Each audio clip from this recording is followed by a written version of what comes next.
Salve Corinthians, salve galera do Timão, rapaziada, todo mundo tá sabendo que o Corinthians se classificou e praticamente o Hugo Souza deu a classificação ao Corinthians.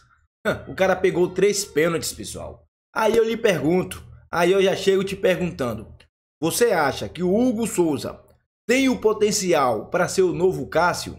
Pessoal, comenta, use aí o espaço de comentário para dar sua opinião e não esquece, hein, fiel?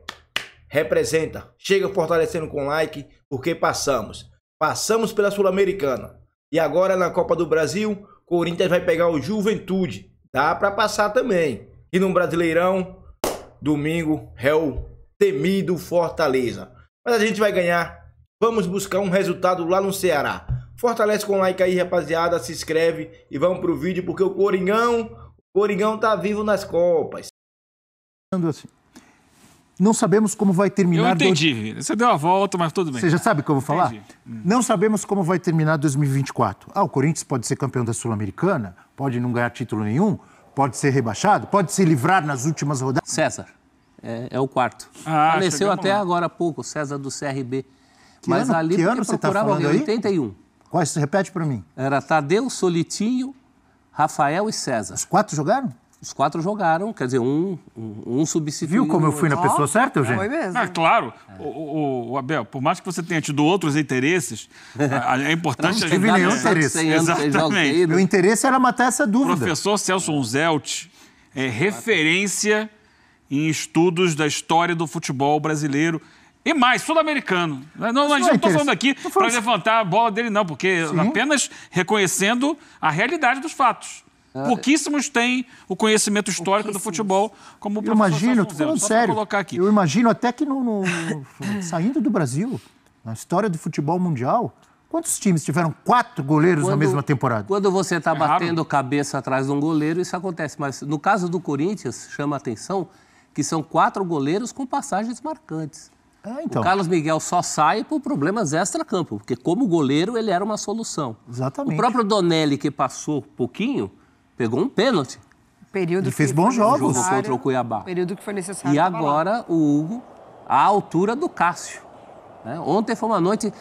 Lembrava-se muito do Cássio. Porque... Muito bem no Corinthians, tem muito a crescer. Ele já havia mostrado esse potencial no Flamengo na base e nos primeiros jogos dele no time principal do Flamengo, lá em 2020, no ano da... Quando ele subiu o profissional do Flamengo, os primeiros jogos, muita gente falava, pô, vai ser goleiro de seleção, lembra? Sim, eu mesmo cheguei a fazer elogios a ele, assim, gigantescos, só que ele era muito jovem ainda. Muito jovem, muito jovem.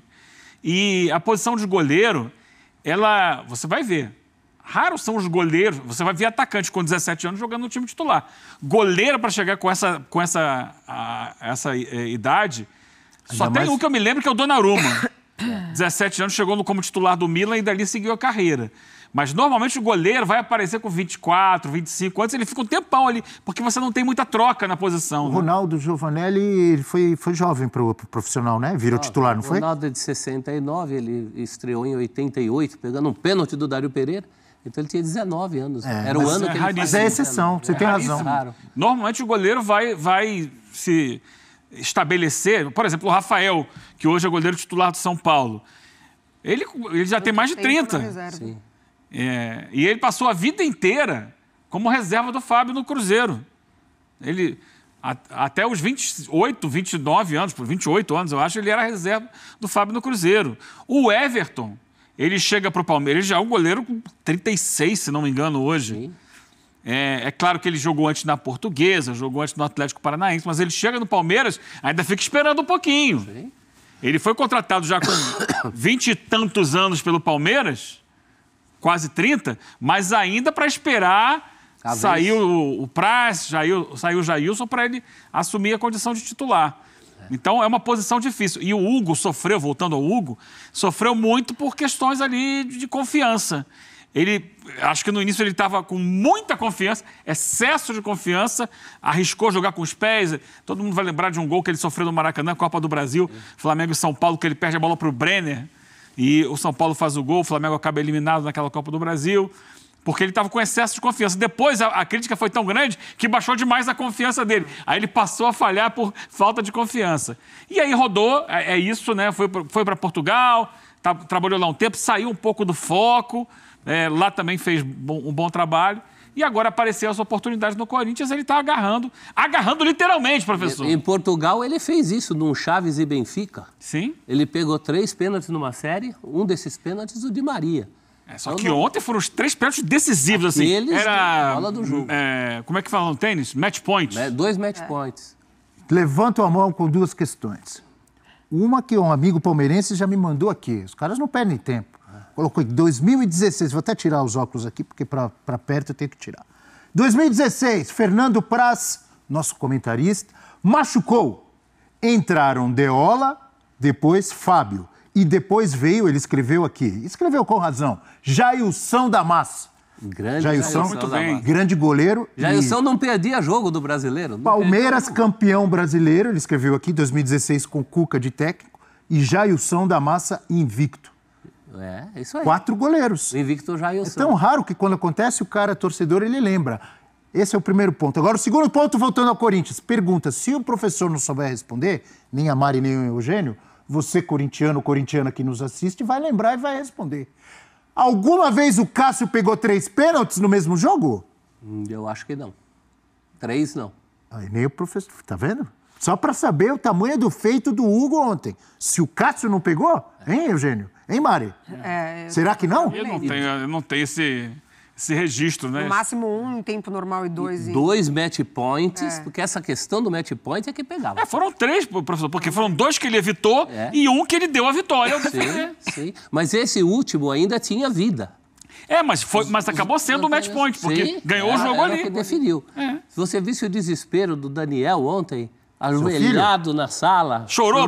Não, é tão bem que ele chega a ser chamado para a seleção brasileira, como terceiro goleiro.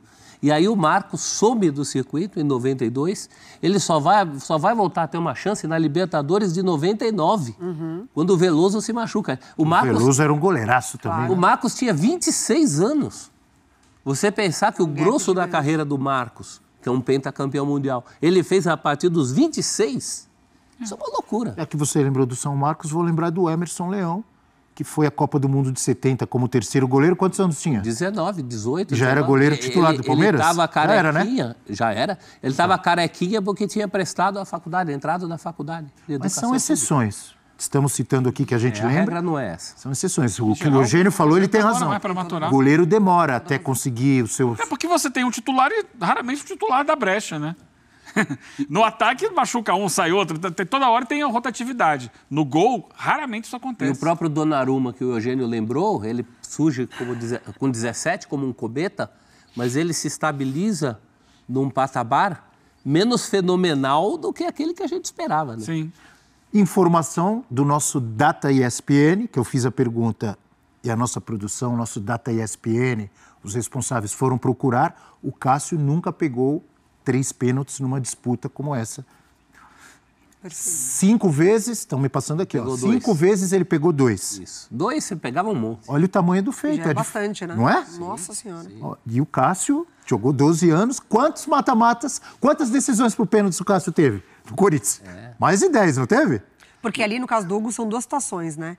Ele demora para pegar um pênalti e isso vai dando confiança para o Red Bull Bragantino, que vai acertando enquanto o Corinthians vai errando, e isso poderia, né, ter minimizado a confiança do próprio Hugo, né? Pô, não vou ser decisivo, meus companheiros estão precisando de mim, eles estão perdendo, eu preciso pegar. Isso engrandece ainda mais a situação. Quando ele pega os 3 um atrás do outro. Ele vai... O Cássio passou, desculpe, Mari. Imagina. Nossa, a produção trabalha muito rapidamente. Direto ali. 21 disputas de pênaltis teve o Cássio no Corinthians. O Cássio é o goleiro que mais pegou. Eu falei mais de 10. Olha como eu estava para trás. É o goleiro que mais pegou pênaltis na história do Corinthians. Passou o Ronaldo Giovanelli. Porque também os goleiros mais antigos, você não tinha essa frequência de cobranças de pênalti. E o Ronaldo Giovanelli jogou um campeonato brasileiro em 88, em que todo jogo empatado ia para os pênaltis. Então o Ronaldo pegou muito por essa possibilidade. E também muita inteligência do Hugo Souza, porque você percebe que ele pega 2 num canto, e depois no ele mesmo muda, canto, né? Fala, agora eu vou mudar, porque o cara não vai chutar no mesmo canto. Muito interessante também muito legal. É que ele se destacou ontem, jogo histórico e tal, mas ele já vinha jogando bem, porque às vezes tem goleiro que é muito bom e não pega pênalti. Tem goleiro que é marcado por... O cara é fera em disputa de pênalti.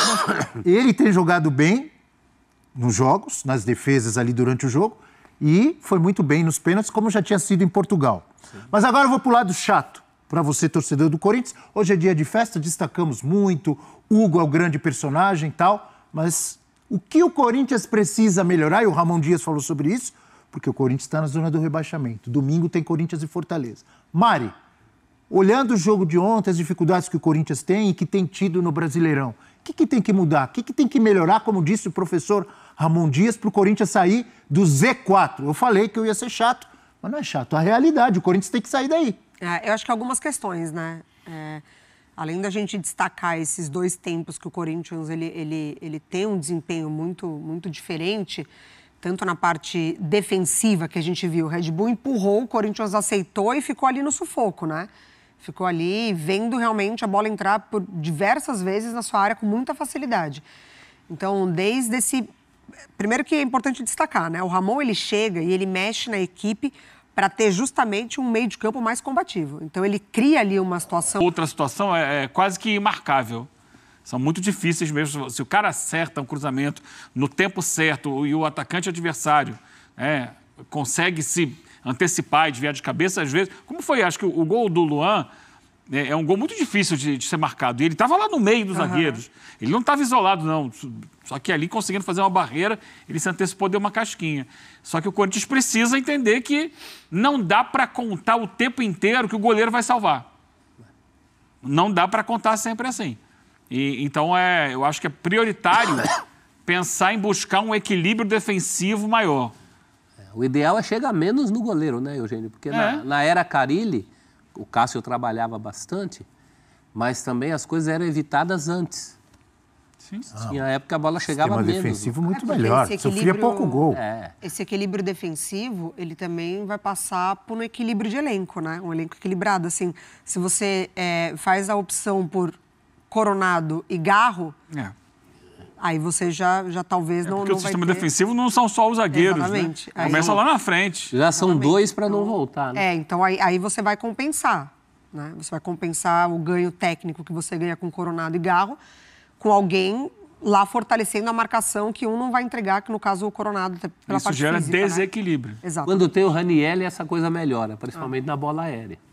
O Ranieri, em muitos jogos, ele é mais um zagueiro.